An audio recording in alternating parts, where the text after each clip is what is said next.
Good morning, everyone. From chapter 7, नाट्य में तन्मया कृतम, I have composed this play. इस चैप्टर से हमने first, second, third, fourth, fifth, six इतने श्लोक किए थे. Now today 7th, 8th and 9th we will do, right? And after then exercise.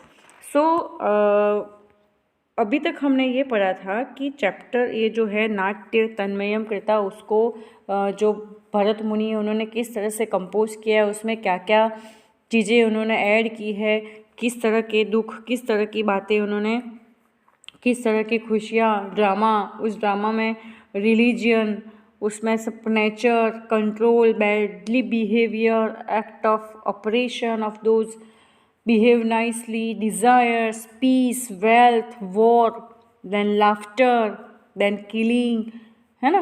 उसमें सब कुछ उन्होंने ऐड किया, ये सब हमने देखा था. सेंटिमेंट, स्टेजेस, डिफरेंट स्टेजेस, तो ये सारी चीज़ें हमने प्रीवियसली पढ़ी थी.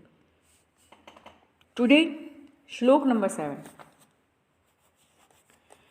दुख आर्तानाम क्षमार्तानाम, पहले ही श्लोक को मैं पढ़ लेती हूँ.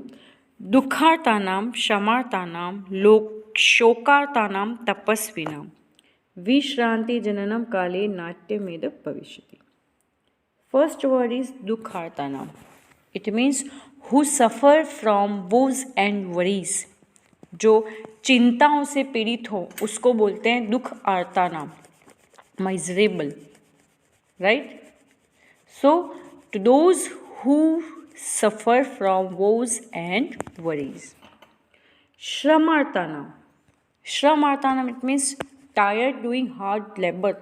जो कठिन परिश्रम करके जो पीड़ित हुआ है या जो कठिन परिश्रम कर रहा है फिर भी उसको कुछ मिल नहीं रहा है. आर्ता नाम का मतलब होता है परेशानी, राइट. तो श्रम करके परेशान हुआ या दुख को सफ़र करके परेशान हुआ. शोकार्तानाम, it means afflicted by sorrow, right. Then tapasvinam. Tapasvinam it means सेक, जो तपस्वी होते हैं. विश्रांति जननम. विश्रांति it means peace, giving peace, जहाँ पर शांति हो. काले it means on time, proper time. नाट्य मेथड it means I have compose this play. इस श्लोक का मीनिंग ये होता है स्टूडेंट्स कि इस नाट्य में मैंने क्या किया है. भरत मुनि क्या बोल रहे हैं कि इस नाट्य में मैंने दुख से जो पीड़ित है उन्हें, जो मेहनत करके थक गए हैं उन्हें, जो शोक से पीड़ित है उन्हें, यानी कि जो दुर्बल लोग हैं, और इस तरह के लोगों को योग्य समय पे, काले यानी कि प्रॉपर टाइम पे, विश्रांति जननम यानी कि शांति देने वाला ये जो मेरा नाट्य है, ये जो मैंने कंपोज किया है, ये जो प्ले, उसमें उन सब तरह के लोगों को शांति मिलेगी, यानी कि पीस फील करेंगे वो, राइट. इस श्लोक अच्छे से सुनना. इस श्लोक का मीनिंग कि जो दुख से पीड़ित है, जो श्रम से पीड़ित है, जो तकलीफ़ों से, शोक यानी जो तकलीफ़ों से पीड़ित है, जो तपस्वी है, ऐसे लोगों को समय पर, काले यानी प्रॉपर टाइम पर, विश्रांति यानी शांति मिले, इस तरह के नाट्य की मैंने रचना की है, यानी इस तरह का नाट्य मैंने कंपोज किया है. Okay. This play will be peace giving at proper time for those who suffer from woes and worries, those who are tired of doing hard labour, for those who are afflicted by sorrow, for sages and for helpless people, right. So जो दुख से पीड़ित है, जो श्रम से पीड़ित है, जो शोक से पीड़ित है, जो तपस्वी है, ऐसे लोगों को सही समय पर विश्रांति मिले, उनको पीस मिले, ऐसे मैंने नाट्य की रचना की है.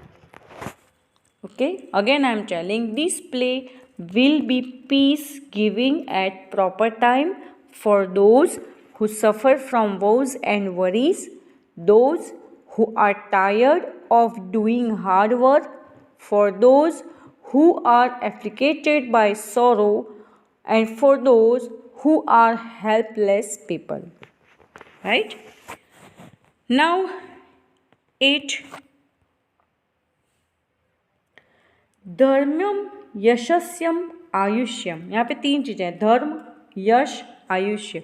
धर्म यानी रिलीजन, यश यानी फेम, और आयुष्य यानी हमारा लाइफ स्पैन जो होता है वो. हितम इट मीन्स वेलफेयर, बुद्धिम इट मीन्स इंटेलिजेक्ट, विवर्धनम, विवर्धनम it means developing of in intelligence. Right. लोकोपदेश जननम, लोको उपदेश यानी प्रीचिंग पीपल. जननम, जननम it means what we can say, जननम it means father of preaching people, यानी कि जो लोग हैं उन्हीं की बात है, ज़्यादा कुछ बड़ी बात नहीं है. नाट्यम एतम भविष्यति, यानी कि इस तरह की मैंने कंपोज की है. तो इसमें ये बताया गया है इस वाले श्लोक में कि ये जो नाट्य है उसमें धर्म, यश, आयुष्य, हितकार और बुद्धि देने वाले जो लोग हैं, और संसार में जो बुद्धि देने वाला है वह लोकोपदेश जननम, जनन मीन्स लोग. ठीक है, तो ऐसे लोगों को उपदेश देने वाला बनेगा. यानी ये जो मैंने नाट्य की रचना की है वो लोगों को धर्म, यश, आयुष्य, हित और बुद्धि देने वाला, और इस देश को उपदेश देने वाला, इस संसार में उपदेश देने वाला, ऐसा मेरा नाट्य होगा. Right. This play will be about developing religion, fame, lifespan, intelligence, and about preaching to people. Right? Again I am telling कि यह जो नाट्य है वो धर्म को, कीर्ति को, यश को, हितकारी जो व्यक्ति है उन्हें, बुद्धिमान को, ठीक है, और लोगों को संसार में, लोक मीन संसार में उपदेश देने वाला ये मेरा नाट्य होगा जिसको मैंने कंपोज किया है. Right. So if you want to write, you may write that this play will be about developing religion, fame, life span, intelligence, and about preaching to people. Now last one. न तत् ज्ञानम न शिल्पम न सा विद्या न सा कला न सा योग न तत्कर नाट्यस्मिन् दृश्यते. राइट.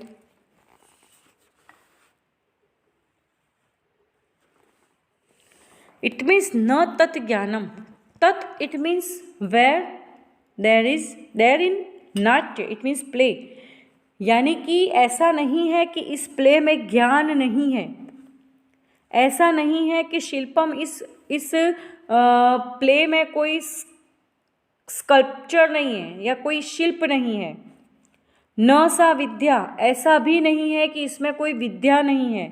न सा कला, ऐसा भी नहीं है कि इस नाट्य में कोई कला नहीं है. ऐसा भी नहीं है कि इसमें कोई योग या कोई कर्म नहीं है. ऐसा नाट्य अस्मिन् दृश्यते, यानी ऐसा कुछ भी नहीं है जो इस नाट्य में हमें दिखता ना हो. इस नाट्य में, इस नाट्य यानी भगवान ने जो नाटक मीन्स हम जो लाइफ जी रहे हैं वो एक तरह से एक ड्रामा ही है. कभी हम खुश होते हैं, कभी हम सौरो होते हैं, कभी हम एक्साइटेड होते हैं, कभी हम नर्वस हो जाते हैं, कभी हम ज़ोर ज़ोर से चिल्ला के हंसते हैं, कभी हम किसी प्रॉब्लम को सॉल्व करते हैं, कभी किसी प्रॉब्लम का सामना करते हैं. तो ये हमारी लाइफ क्या है? इट्स अ ड्रामा ओनली, जो भगवान के थ्रू हम कर रहे हैं. तो भगवान ये बोल रहे हैं कि ऐसा नहीं है कि इसमें नॉलेज नहीं है या शिल्प नहीं है या विद्या नहीं है या आर्ट नहीं है, ना योग नहीं है, ना कर्म नहीं है. ऐसा कुछ भी नहीं है जो इस प्ले में ना हो. There is no such learning और स्कल्पचर और आर्ट और योगा और deed which does not appear in this play. ऐसा कुछ भी नहीं है जो इस नाटक में, इस प्ले में ना हो. Okay, so 7 chapter 1, 2, 3, 4, 5, 6 and 7, 8, 9 shlok we have completed. Now question answers you have to do by yourself. आप अपने हिसाब से करना. अगर नहीं आए तो नेक्स्ट पीरियड में मैं आपको इस एक्सरसाइज से रिलेटेड वीडियो बना के ज़रूर शेयर करूँगी. Otherwise right now what you have to do, from 1 to 9 श्लोक you have to write translation because translation is most important for your exam, क्योंकि translation में ही आपके mistakes होती आई है. So you have to translate for all these श्लोक. Okay, so I hope ये chapter आपका clear हो गया होगा, सब कुछ समझ में आया होगा. एंड अभी तक हमने जितना भी पढ़ा है स्टूडेंट्स, वो सभी आपको मेरे हिसाब से समझ में आ गया होगा. और अगर कभी आपको ऐसा लगता है कि ये कंटेंट हमें बिल्कुल भी क्लियर नहीं है तो आप मुझसे पर्सनली कांटेक्ट कर सकते हैं, राइट. सो डोंट वरी कि हमें कुछ भी नहीं आ रहा है. ये जो चैप्टर है सब, चलो मैं ये क्वेश्चन आंसर्स भी आपको करा ही देती हूँ. नाट्यम ब्लैंक्स वेदम मीन्स नाट्य कौन सा वेद है, तो 1 2 3 4 ABCD, उसमें से फर्स्ट दे रखा है पंचम, तो A is correct answer. But right now I don't have exercise from internet से, मुझे कोई एक्सरसाइज नहीं मिली है अभी, इसलिए मैंने ये जो चैप्टर है उतना ही कैप्चर किया है. सो नेक्स्ट पीरियड में ही हम एक्सरसाइज को करेंगे, right. So thank you very much students.